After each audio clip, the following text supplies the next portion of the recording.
Og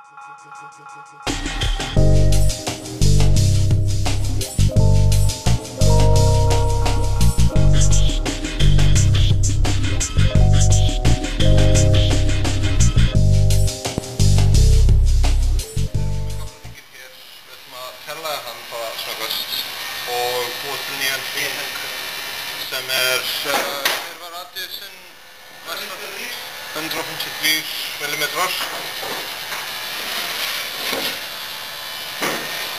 og búum hann til, hann kominn hér bara með miðju. Svo búum við mest til braut sem þetta á að skera eftir. Og þá notum við hérna Create Profile Toolpath út af við ætlum að skera alveg í gegn. Og hérna þurfum við að ákveða hvort við ætlum að skera fyrir innan eða utan eða á línunni sem við vorum að teikna. Og við ætlum að skera fyrir innan út af við viljum frekar fá mótið rétt heldur en hringinn. Og svo segjum við til hversu djúpt við viljum skera. Höfum það 13 mm. Og svo bara reiknum við þetta. Þetta allt í lagi. Og nú bara vistum við þessa braut. Og ég ætla að geyma þetta sem 153 mm hringur. Svona. Og því næst þá viljum við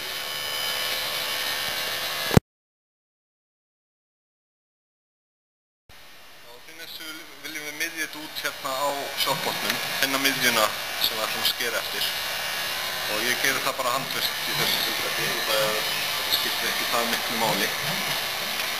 En oftast svo myndum við miða við þennan hornpunkt.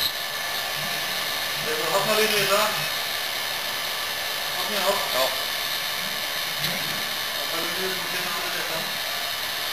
Er þetta nóg?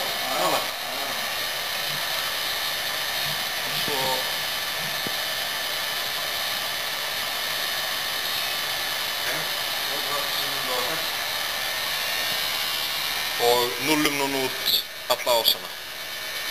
Og þá getum við bara fest okkur á öruggan byrjunareit sem aðeins fyrir ofan hnútuna.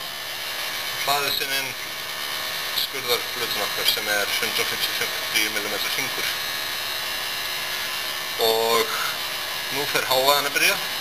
Við hittum á start og þá þurfum við að fara að kveikja á bæði hræðsluhýstum og svo ryksugunni.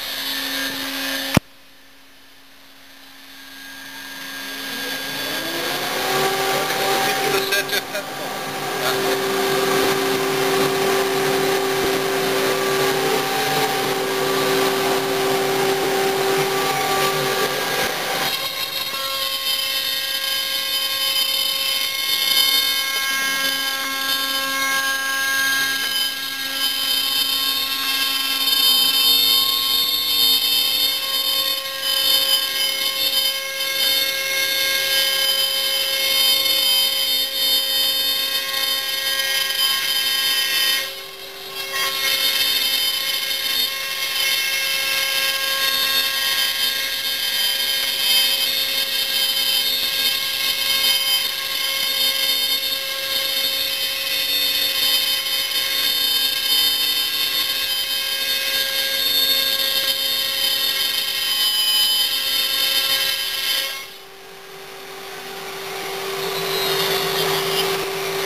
Já, við hefðum getað gert þetta hér, ég var einmitt auðvitað. Ég hef að taka sko 20 stykki í íþróttagólfið upp frá.